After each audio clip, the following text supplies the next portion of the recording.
शिवाय। हर हर भोले नमः शिवाय। ओम नमः शिवाय, ओम नमः शिवाय। हर हर भोले नमः शिवाय। ओम नमः शिवाय, ओम नमः शिवाय। हर हर भोले नमः शिवाय। ओम नमः शिवाय, ओम नमः शिवाय। हर हर भोले नमः शिवाय। ओम नमः शिवाय, ओम नमः शिवाय। हर हर भोले नमः शिवाय। ओम नमः शिवाय, ओम नमः शिवाय। हर हर भोले नमः शिवाय। ओम नमः शिवाय, ओम नमः शिवाय। हर हर भोले नमः शिवाय। ओम नमः शिवाय, ओम नमः शिवाय। हर हर भोले नमः शिवाय। ओम नमः शिवाय, ओम नमः शिवाय। हर हर भोले नमः शिवाय। ओम नमः शिवाय, ओम नमः शिवाय। हर हर भोले नमः शिवाय। ओम नमः शिवाय, ओम नमः शिवाय। हर हर भोले नमः शिवाय। ओम नमः शिवाय, ओम नमः शिवाय। हर हर भोले नमः शिवाय। ओम नमः शिवाय, ओम नमः शिवाय। हर हर भोले नमः शिवाय। ओम नमः शिवाय, ओम नमः शिवाय। हर हर भोले नमः शिवाय। ओम नमः शिवाय, ओम नमः शिवाय। हर हर भोले नमः शिवाय। ओम नमः शिवाय, ओम नमः शिवाय। हर हर भोले नमः शिवाय। ओम नमः शिवाय, ओम नमः शिवाय। हर हर भोले नमः शिवाय। ओम नमः शिवाय, ओम नमः शिवाय। हर हर भोले नमः शिवाय। ओम नमः शिवाय, ओम नमः शिवाय। हर हर भोले नमः शिवाय। ओम नमः शिवाय, ओम नमः शिवाय। हर हर भोले नमः शिवाय। ओम नमः शिवाय, ओम नमः शिवाय। हर हर भोले नमः शिवाय। ओम सोमनाथाय नमः शिवाय। हर हर भोले नमः शिवाय। ओम सोमनाथाय नमः शिवाय।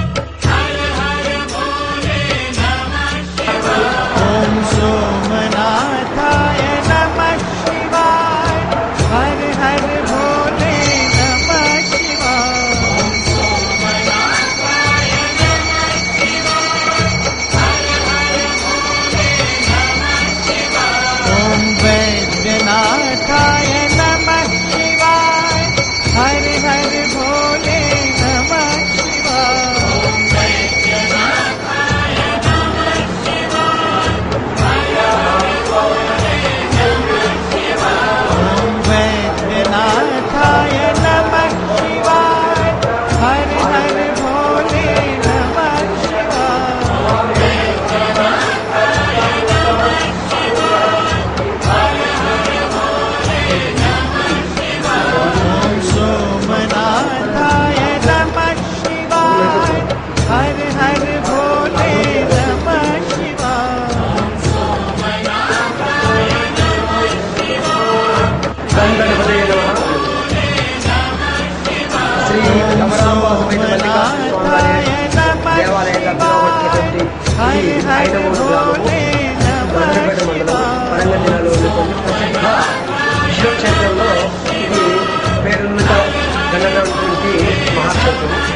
ఇక్కడ మల్లికార్జున స్వామి ఆ లింగ రూపాలే కాకుండా అవతారమూర్తిగా ఆ మల్లికార్జున స్వామి ఆయన అంశతో జన్మించిన రాజుగా పరిపాలన చేసి ఆ ఐనవోలు మల్లికార్జున స్వామిని పిలువబడేటువంటి స్వామి అక్కడ కనిపించేటువంటి మూల విరాట్ మల్లికార్జున స్వామి ఈశ్వరుడు. ఆయన ప్రతిబింబము ఆయన యొక్క జన్మపుత్రుడు ఆయనే కండేలరాయుడు అనే పేరు. పక్కనే కేతమ్మ, ఆ పక్కన మేడలమ్మ, ఇద్దరు భార్యలు దేవేరులు. ఆ విధంగా ఇక్కడికి వచ్చేటువంటి భక్తులంతా కూడాను ఆయన పేరు మీదే వస్తారు. ఆయన పేరు అయ్యన బ్రోలు, ఆయన పేరు మీద ఈ గ్రామం ఏర్పడింది. ఆయన పేరు కండేలరాయుడు, ఇద్దరు భార్యలు గొల్లకేతమ్మ, బలిజ మేడలమ్మ అని చెప్పేసి. ఈశ్వరుడు భ్రమరాంబా సమేత మల్లికార్జున స్వామి అని చెప్పినది పురాతనమైనటువంటి క్షేత్రం. ఇది 6వ శతాబ్దానికి సంబంధించినటువంటి క్షేత్రము. పశ్చిమ చాళుక్య కాలంలో ఈ గుడి నిర్మాణం చేయబడిందని చెప్పబడుతున్నది. శిలారూపంలో అక్కడ ఉంది, శాసన రూపంలో. ఇది 108 స్తంభాలతోటి, శివాష్టోత్తర శత స్తంభాలతోటి ఈ నిర్మించినటువంటి నిర్మాణమైనటువంటి ఈ దేవాలయం చాలా పురాతనమైనటువంటిది, చాలా శక్తిమైనటువంటిది, చాలా మహాత్యం కలిగినటువంటి దేవాలయం చెప్పి పిలువబడుతుంది. ప్రతి సంక్రాంతి నుంచి ఉగాది వరకు దసరా బ్రహ్మోత్సవాలు నిర్వహించబడుతుంది. ప్రతి ఆదివారం, బుధవారం రోజులలో సంక్రాంతి నుంచి ఉగాది వరకు వేలాది సంఖ్యలో సుమారు 10,000 నుంచి 40,000 వరకు కూడాను ఆ జనాలు భగవంతుని యొక్క భక్తులు ఇచ్చి వాళ్ళ యొక్క కానుకలు మొక్కులు సమర్పించుకొని ఆ భగవంతుని యొక్క అనుగ్రహం పొంది తీర్థప్రసాద స్వీకరించిపోతారు. ఇక్కడ ముఖ్యంగా ప్రతి మాస శివరాత్రికి మహన్యాసపూర్వక ఏకాదశి రుద్రాభిషేకం నిర్వహిస్తాము. అదేవిధంగా స్వామివారి శివ కళ్యాణం నిర్వహించడం జరుగుతుంది. అలాగే రుద్రహోమం జరుగుతుంది. అలాగే పెద్దపట్నం వేయబడుతుంది ఒక్క పూజల చేత.